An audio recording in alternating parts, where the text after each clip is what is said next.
people. Welcome back to another episode with me, Lizzie. So let's talk about cramps for sure. Let's talk about cramps. So the last time I the last time I sought advice from my mom, and the answer she gave me, I wouldn't even want to give anyone that response. But I feel like she was right anyway. So cramps or dysmenorrhea, painful menstruation. What do you do when you have, like, can you just share out what do we do ukiwa na hizo painful cramps? When you have painful cramps, premenstrual syndrome before menses starts, and the menstrual syndrome, and it is not easy. Lately I've been experiencing PMS and painful cramps in general, but I don't know. Alafu the worst thing is you happen to know, like, complications. What will be some leading factors, what, like, the severe effects and everything.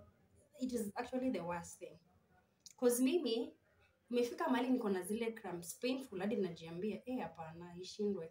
And then when I called my mom, like, mom, I'm really having cramps, I don't know what to do. My mom, the advice she gave me, only God knows. It was a long conversation. I sent my friends the audio because nilijua tu hapa nataka kuchoma, so I had to record her.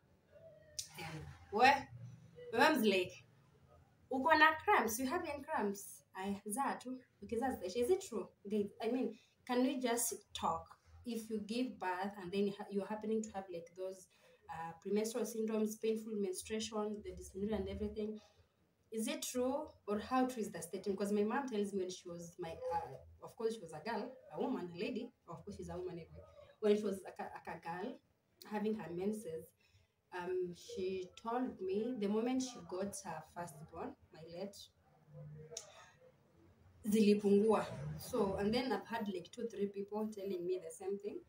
Some say it got worse, but I think it depends with their hormones anyway. So what I tried for my cramps, because they came in so bad with fever, lower back pain, low abdominal pains, nausea, kizunguzungu. I was feeling like no appetite, I was constipating, and it was not always a good, like, it's ikwangi face poa, lakini pia ukikosa kama hujajipanga, it is another story to tell. So what I did was, a friend recommended, not like a friend recommended, of course I told her before, try mefenamic, brufen,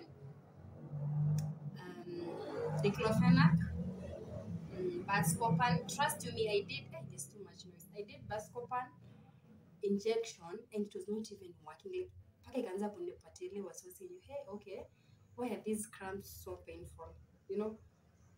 And then making it worse, my mom is like, shika mimba, siku hizi kumekuja fibroids, ukiendelea kusikia uchungu. I'm like, hey, I hate to go for scan, like literally a proper scan. And she told me I want to see the scan results na kila kitu, so but everything was okay. Ile tu zinakuja like shading of the endometrial walls zinakuanga kali, so it is not a good thing. But if you're having cramps, one, avoid too much foods with fatty acids, fatty content food, avoid it.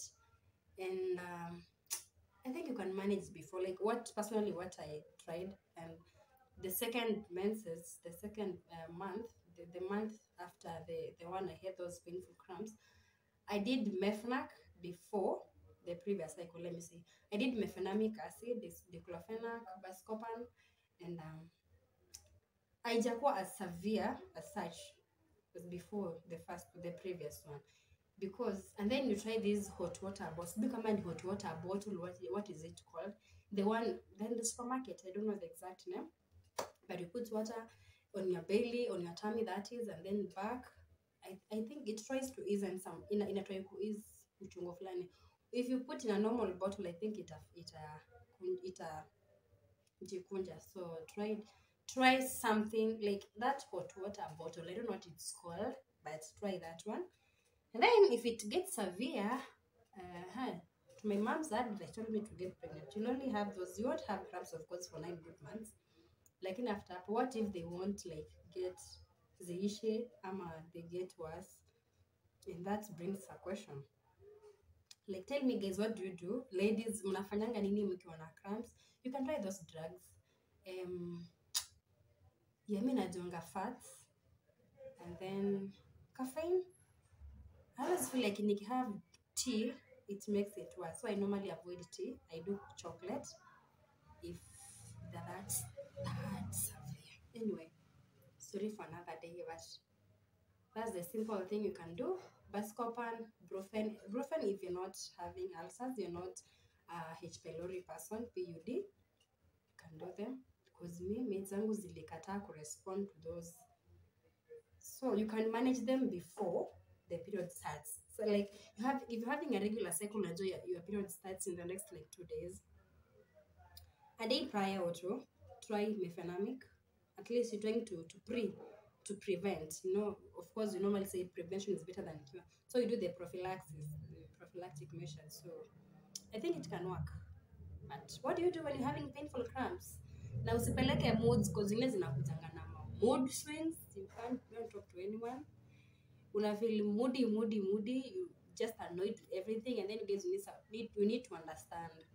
Si kupenda kwetu ni zile hormones hii inakoroga hii zinachanganyikana hivi, they bring up the whole thing. But how true is my mom's statement? When you get pregnant, do your cramps after pregnancy, after delivery, do they pungua kidogo? Because I think it's time to experiment, because experiment is the best teacher you can be getting from someone. Because for her, it was like, utakuwa kama mimi, I got pregnant. After there, they were not as bad as when I was a teenager and the stuff. So I don't know. Let me know in the comment section. Did they get worse after getting pregnant, delivery, or zilipungua ndio tujue the next step? Patane comment section. Meanwhile, subscribe, like, comment, and turn on the post notification bell. Always remember, health is wealth. Lizzy Nabiswa.